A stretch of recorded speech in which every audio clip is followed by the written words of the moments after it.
Maroko, kisah ajaib dari Afrika. Maroko akan selalu jadi tim istimewa di mata penikmat sepak bola, khususnya di Piala Dunia Qatar 2022 ini. Betapa tidak, di tengah negara-negara besar yang jadi favorit, ternyata Maroko mencuat jadi kuda hitam yang tak terduga. Pada Sabtu 10 Desember 2022, Maroko membekuk Portugal dengan skor tipis 1-0 di babak perempat final Piala Dunia Qatar 2022. Satu gol dari Youssef En-Nesyri sudah cukup mengantar Maroko ke babak semifinal. Langkah ini jadi langkah bersejarah, tercatat sepanjang sejarah Piala Dunia. Maroko adalah tim Afrika pertama yang lolos sampai ke babak semifinal Piala Dunia. Mengalahkan Belgia, Spanyol, dan Portugal, bisa disebut bahwa Maroko menempuh jalan tersulit di antara tim-tim semifinal lainnya. Mereka selalu berhadapan dengan tim yang lebih kuat. Menariknya, Maroko berhasil menjaga clean sheet melawan tim-tim top tersebut. Gawang Yassine Bono baru satu kali bobol. Itu pun gol bunuh diri di laga lawan Kanada. Perebutan juara 3, pertarungan terakhir antara Kroasia dan Maroko, dua lulusan grup E Piala Dunia Qatar 2022. Timnas Kroasia gagal ke final Piala Dunia Qatar 2022. Runner-up Piala Dunia 2018 itu disingkirkan Argentina di semifinal. Senasib Kroasia, timnas Maroko juga kandas di 4 besar. Mereka ditaklukkan Prancis yang sebagai sang juara bertahan. Kroasia kalah 0-3 dari Argentina, sementara itu Maroko ditekuk Prancis 0-2. Argentina dan Prancis ke final, tetapi masih ada satu pertarungan terakhir untuk Kroasia dan Maroko, yakni perebutan juara 3.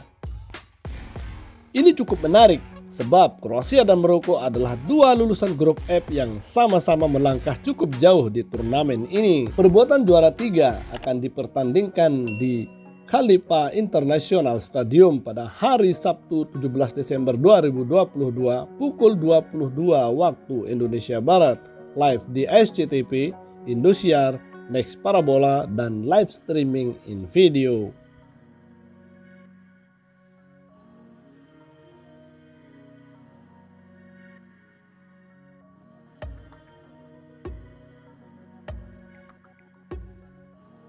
Kroasia sudah pernah sekali menjadi juara 3 Piala Dunia. Prestasi itu mereka capai di Piala Dunia 1998.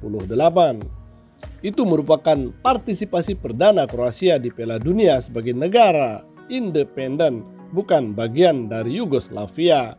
Waktu itu Kroasia lolos sebagai runner-up di grupnya Argentina, kemudian mengalahkan Rumania 1-0 di babak 16 besar, dan menumbangkan Jerman 3-0 di perempat final.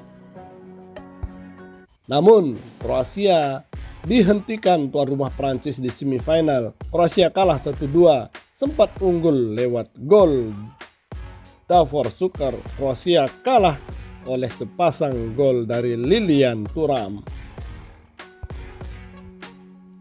Di perebutan juara 3, Kroasia mengalahkan Belanda 2-1. Davor Šuker akhirnya finish sebagai top skor dengan torehan 6 golnya. Di Piala Dunia 2018 lalu, Kroasia mencatatkan prestasi terbaiknya. Mereka lolos sampai final, namun Prancis kembali menjadi mimpi buruk baginya. Mereka gagal juara setelah kalah 2-4 dari Les Blues di partai puncak. Kali ini di Piala Dunia terakhir Luka Modric, Kroasia gagal back-to-back ke final. Akan tetapi Modric dan rekan-rekannya masih berpeluang untuk menjadi juara 3 Piala Dunia Qatar 2022 ini. Perjalanan Maroko di Piala Dunia Qatar 2022 ini ibarat sebuah dongeng. Pertama, mereka lolos sebagai juara grup F, grup berat yang dihuni Kroasia, Belgia, dan Kanada. Setelah itu, Maroko menyingkirkan Spanyol lewat adu penalti di babak 16 besar. Tak cukup sampai di situ, Maroko pun lantas mengeliminasi Portugal sekaligus mengubur mimpi Cristiano Ronaldo di perempat final. Maroko pun menjadi tim Afrika pertama yang pernah menginjakkan kaki di babak semifinal Piala Dunia. Namun Prancis terlalu kuat bagi mereka. Kalah dari Prancis, perjalanan dongeng Maroko belum berakhir. Mereka masih punya satu laga tersisa, yakni perebutan juara 3 melawan Kroasia di Khalifa International Stadium. Kroasia dan Maroko sudah bertemu pada laga pertama mereka di grup F. Laga di Al Bayt Stadium pada 23 November 2022 lalu berkesudahan imbang 0-0. Bagi Kroasia, Maroko adalah lawan pertama sekaligus lawan terakhir mereka di Piala Dunia Qatar 2022 ini. Begitu pula sebaliknya. Siapakah yang akan keluar sebagai pemenang dalam perebutan juara 3 nanti? Kroasia atau Maroko?